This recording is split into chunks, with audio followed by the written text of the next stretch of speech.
Hey everybody, it's Jason Calacanis. This is a breaking news story from the launch ticker brought to you by our friends at bing.com. Go check it out. And today I want to talk about a topic I get all the time, a question, in fact, which is how should entrepreneurs act in a time of crises, a time when there's a financial crisis, a war, the things that really rock confidence in the market and create panic sometimes in consumers and customers. And so this week we have, of course, what's going on in Syria, and that's made people panic a little bit.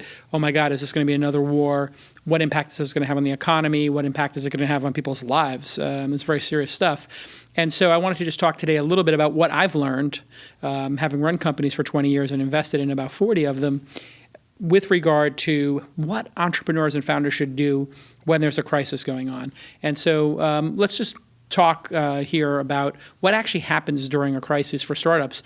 History has shown us that actually great companies are built in down markets. So the stock market very often goes down when there is a crisis, whether it's a war or a terrorist attack or a financial crisis. We saw that with the real estate crisis. We saw it with 9/11. And we saw it today, actually, with Syria. The stock market went down tremendously. When the stock market goes down, it creates all kinds of issues in the market. Angel investors don't feel like investing anymore. Venture capitalists sometimes take a pause. But the truth is great companies are built in down markets. Twitter and Facebook grew right through the financial crisis, which was just 5 years ago in 2007.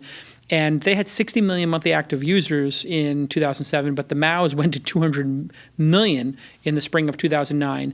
And boy, was that a terrible time for the stock market. The stock market literally got cut in half during that time. And Twitter had spectacular growth right through the financial crisis as well. Google went public shortly after the IPO. They IPO'd shortly after, of course, the dot-com bubble bursting, and they grew right through that and right through the wars, the Iraq War, 9/11. They just continued to grow. And so let's take a look at this next slide.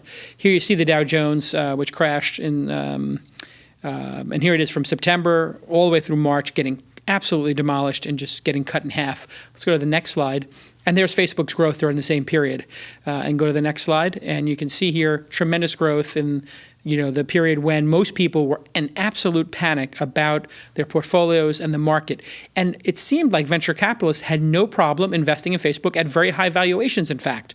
So the truth is venture capitalists are very aware of the fact that there are cycles and that people panic during a financial crisis. People panic during terrorism. They panic during wars. And venture capitalists actually can take advantage of that. There's some moral judgments you can make about that, but they're pretty savvy, and they will make investments during the down market in companies they think are growing through the down market because they might actually get a great price. Next slide. So one thing I've learned in 20 years of doing this is companies that have cash in the bank generally don't die. There can be some rare exceptions to that where a company with a bunch of money in the bank will give it back. But what I've learned, three things. Number one, you want to raise money when you don't need to. Number two, you always want to raise more money than you think you need. So if you have the opportunity to raise an extra $1 million, an extra $100,000 in your angel round, or an extra $1 million or $2 million in your Series A, or an extra $5 million in your Series B, do it. Bank that money, have it for a rainy day, because there are many things that are out of your control.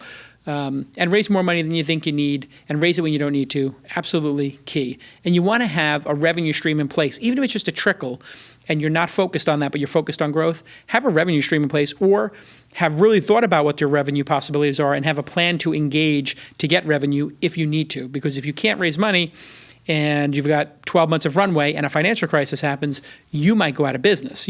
All those people might get laid off. So let's go to the next slide here. One thing that can happen is if it's an extended period of time, and I've been through this twice in my career, the financial crisis and after 9/11, you may have to make cuts. And making cuts is very hard. It's emotional. It's very difficult for entrepreneurs because let's face it, if you're telling people we have to make cuts, you're basically saying like, hey, we couldn't get this job done, and I'm the leader. So it can be very nerve-wracking for leaders and, of course, people who work at the companies. The general advice is to cut marketing, PR, and the parties. You have to look at what you're doing and, is PR and marketing in a down market when customers are not spending money going to even work? Chances are it's not. So you may want to just take a pause on that kind of spending. Some people might debate that, but I kind of think it's true. And that's what you see in these down markets. People cut TV advertising, outdoor advertising, and they may stick with radio advertising or cost per click advertising because those things have really good effect and they're cost effective. But boy, do you want to think about spending on marketing during a time when people might not, consumers or businesses, be spending themselves. You want to cut overhead by renting your desks or maybe bunk up with another company. I've done that in the past. And you can even renegotiate contracts. People, during a crisis, like after the dot-com crisis, we went to all of our folks, whether it was the rent, whether it was the phone system, the server farm, anybody we had a contract with, and said, listen, we are in dire straits. We need to change this deal. And if we don't change the deal, you might not get paid anything. And boy, do people are receptive to that kind of thing. So don't be afraid in a crisis. I'm not saying the Syria crisis that we're seeing this week is one of those, but it could be. You never know. And if it does become that way, you're going to want to cut fast, hard, and deep if you don't have the revenue, if you don't have the money in the bank. And even if you have the money in the bank, you may want to be conservative and do that. If you have to do layoffs, do one set of layoffs, not a bunch. So, it's much, you don't want people to be coming to work every day thinking, oh, we laid off 5 people last week, and next week we're going to do 5, and then the next month 5. If you got to lay off 15 people, do it all at once. And be very honest with the team. Hey, here's what's going on. Here's why we're doing this. And, be compassionate to people about this and help them get new gigs. But this is the reality of situations. If there's a crisis, you may have to save the business and then build up the base of jobs that you provide to society down the road. But I saw a lot of people during the dot-com bust or in the financial crisis just hang on and keep a very large staff until they went out of business, when they could have, in fact, cut the staff size in half, survived the downturn, and then built up the company again. And some companies like DoubleClick, you saw, actually survived because they had raised a lot of money, they made the cuts they need to, and then they started growing again after the dot-com bust. So there's no easy way to say this, but sometimes you have to cut. And set some specific recovery goals with the remaining team. Hey, we need to hit this amount. We need to lower the burn this amount. We need to jump revenue to this amount. And what I've found in my career is people are willing to step up to that challenge and work together if you have the right people. So let's go to the next slide. You really, during these times, can get caught up watching CNN. You can get caught up refreshing the New York Times homepage, and today with social media, looking on social media.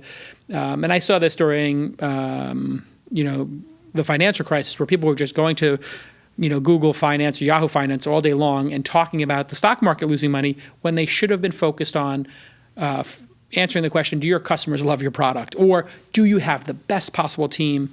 Or do you have a sustainable and scalable revenue model? So while it's very hard, I implore you, during times of crisis, really focus in on, hey, is the product really solving a need? Do we have the best team members? And do we have a great revenue model? Next slide. And that's it. Those are all my slides. Those are all my tips. We're a little bit new at these breaking news stories, but I hope this was helpful. And if you are in a time of crisis like this, don't panic. Take a deep breath. These external situations are largely out of our control, and while it's important to be an informed citizen, you don't want to panic and not focus on your business. So thanks so much to our friends at Bing for supporting the launch ticker and these breaking news stories. Go to bing.com and do some searches. They've got a great news coverage actually there, and great social search, great image search, great video search. Really top flight product, and I hope you check it out. We'll see you next time on the launch ticker.